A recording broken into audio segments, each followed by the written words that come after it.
দর্শক আমাদের মাঝে একজন ফকির উপস্থিত হয়েছে। ফকির দিকে এসো। সবাই ফকিরকে দান করার জন্য আহ্বান জানাচ্ছি। সবাই ফকিরকে সাহায্য দেওয়ার জন্য। আমি আসলে ফকির বলার শব্দ ঠিক হচ্ছে না, ভিক্ষুক।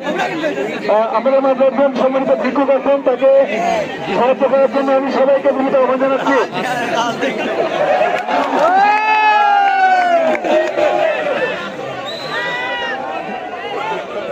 সবাই সাহায্য করুন, আমাদের ভিক্ষুককে সবাই সাহায্য করুন। আমাদের মাঝে একজন অসহায় ভিক্ষুক আসছেন, যিনি তার সব থাকার